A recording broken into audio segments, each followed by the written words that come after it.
Bonjour, aujourd'hui nous avons une équation fonctionnelle qui est super intéressante que nous proposons de résoudre de deux manières différentes.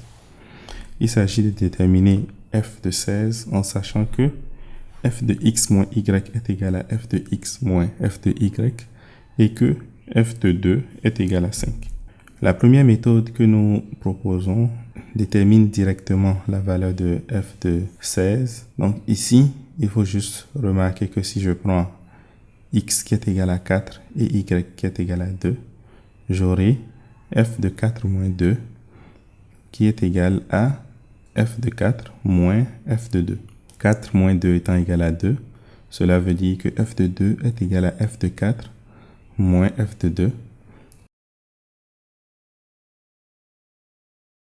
Et par conséquent, f de 4 est égal à 2 fois f de 2. Donc, c'est égal à 2 fois 5, qui est donc 10. Pour x qui est égal à 8 et y qui est égal à 4, j'aurai f de 8 moins 4 qui est égal à f de 8 moins f de 4. 8 moins 4 étant égal à 4, cela veut dire que f de 4 est égal à f de 8 moins f de 4.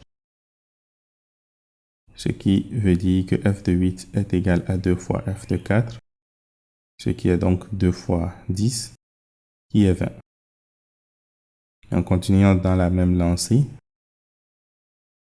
nous aurons donc pour x qui est égal à 16 et y qui est égal à 8, f de 16 moins 8 est égal à f de 16 moins f de 8.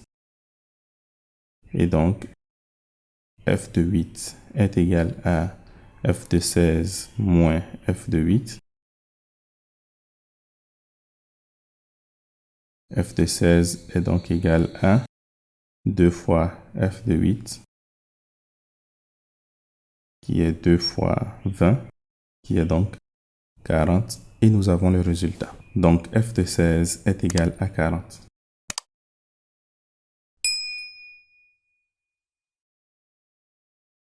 J'adore beaucoup la deuxième méthode que nous proposons parce qu'elle nous permet en fait de déterminer directement la valeur de f de x pour tout x réel, suivant une toute petite condition.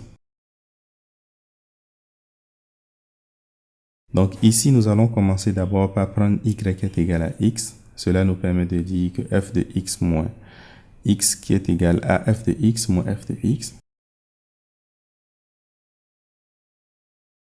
Donc cela veut dire que f de 0 est égal à, bien sûr, f de x moins f de x qui est égal aussi à 0. Nous avons donc obtenu que f de 0 est égal à 0. Ensuite, pour x qui est égal à 0 et y qui est égal à x, nous aurons donc f de 0 moins x qui est égal à f de 0 moins f de x. Ceci veut dire que f de moins x est égal à moins f de x. L'implication directe de cela, c'est que notre fonction f est en fait une fonction impaire. Et les fonctions impaires sont des fonctions qui ont des propriétés super intéressantes.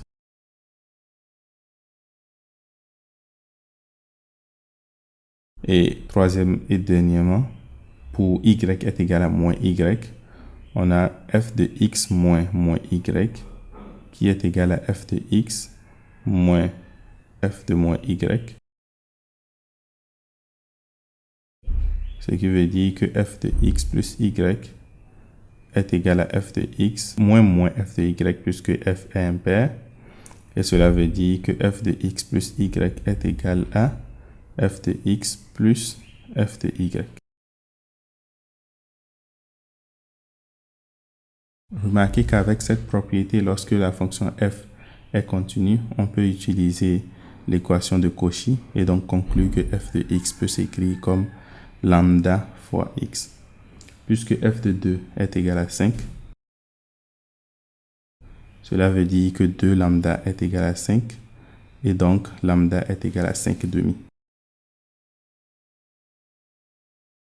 Cela nous permet donc de conclure que f de x est égal à 5 demi de x pour toute valeur de x réelle. Donc, on peut calculer f de 16 en faisant 5 demi multiplié par 16, ce qui est donc 5 fois 8 et par conséquent 40. f de 16 est égal à 40. Dites-moi ce que vous pensez de cette vidéo en commentaire. Si la résolution d'équations fonctionnelles est quelque chose qui vous intéresse, je vous invite à regarder cette autre vidéo où je résous une équation fonctionnelle. N'hésitez pas à lâcher un pouce bleu si vous avez aimé la vidéo et à vous abonner pour ne pas manquer mes prochaines astuces de mathématiques.